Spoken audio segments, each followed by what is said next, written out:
Kung gagawa ka ng sariling super fluffy mamon, hindi mo na kailangan bumili pa sa Red Ribbon o Goldilocks. Tara, luto tayo! Hi, I'm Dance, and this is my channel.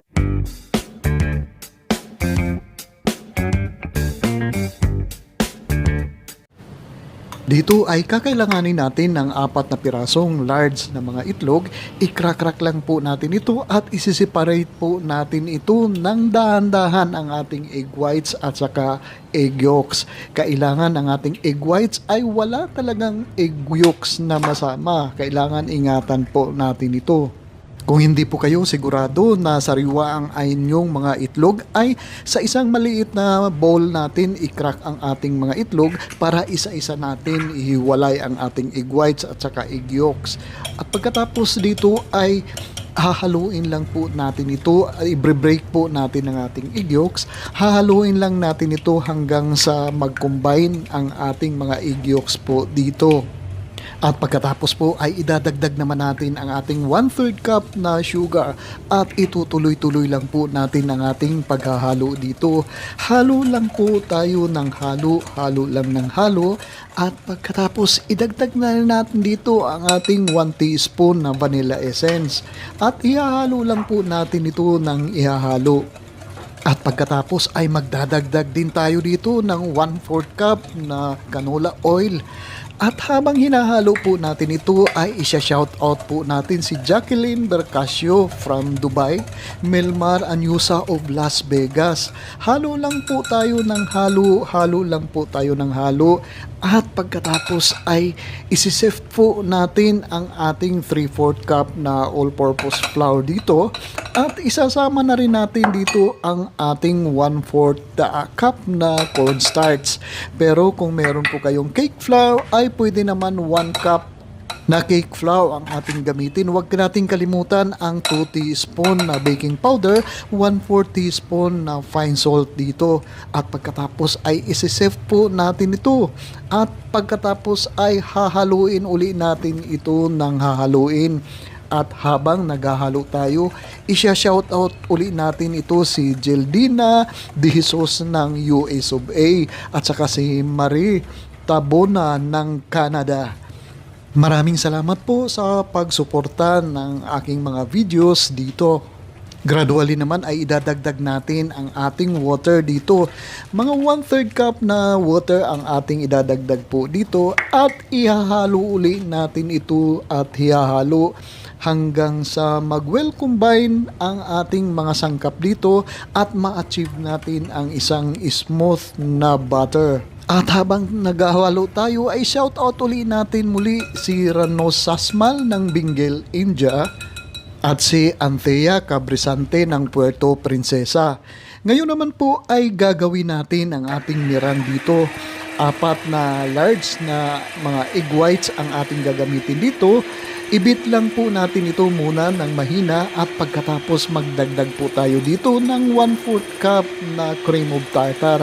Kung wala po kayong cream of tartar ay pwede naman vinegar o kaya lemon ang ating ilagay dito. Ibit lang po natin ito na hanggang sa maging ganito po foamy ang texture ng ating mirang dito at gradually ay idadagdag natin dito ang ating 1/4 cup na sugar. Dahan-dahan po natin idadagdag ang ating sugar dito.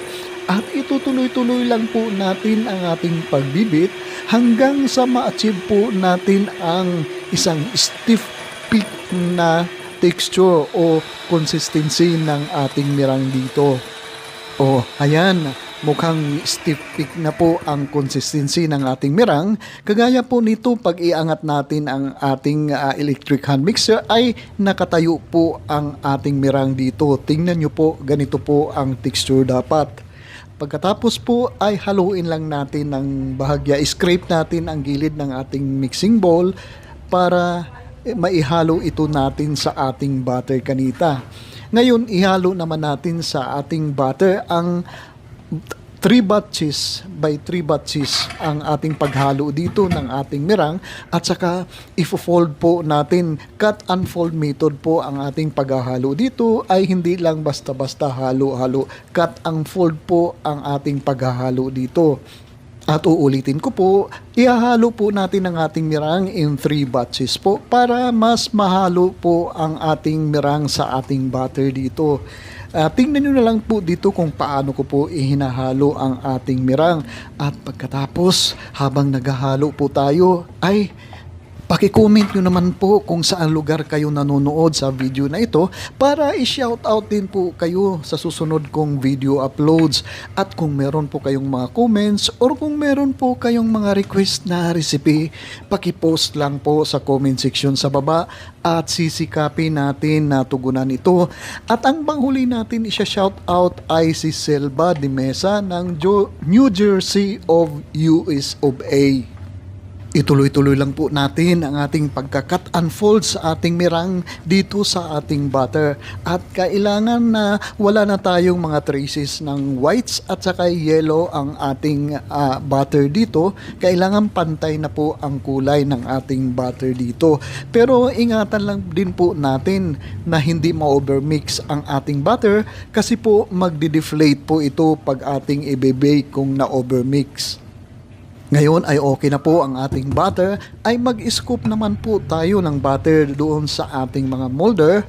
At dito sa ating mamon molder, gagamit po tayo ng 5.5 inches na mamon molder at mga 9 na piraso po ang magagamit natin sa recipe na ito. Mag-scoop lang po tayo dito at pagkatapos po ay ibibake po natin ito maya-maya.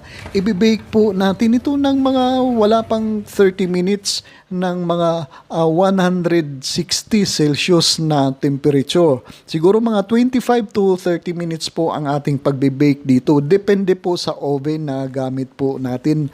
O ayan, luto na po ang ating fluffy na mamon. Ito, napakasarap po talaga. Napakaganda ng itsura ng ating mamon dito at napaka-fluffy po ito. Napaka-soft and fluffy ang ating mamon dito. Pero hindi po tayo matatapos dito. Meron pa po tayong gagawin dito. I-arrange muna natin ito sa isang wire rack at pagkatapos po, i-brush po natin ang ibabaw ng melted ng room temperature na butter. I-brush po natin lahat ang ating mga mamon sa ibabaw ng room temperature na butter dito.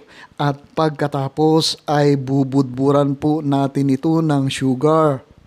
Generously po ay bubudburan po natin ito ng white sugar sa ibabaw ng ating mga mamon. At ang panghuling toppings natin dito ay ang grated cheese. Magre-grate lang po tayo ng isang ordinary na cheese dito para maging cheesy po ang ating mamon dito. Super fluffy na po at saka cheesy pa rin ang ating mamon dito. Napakasarap po talaga ito at certified rapsa po talaga ito. Gawin natin po ito para hindi na po tayo bumili ng super fluffy mamon sa iba-ibang tindahan.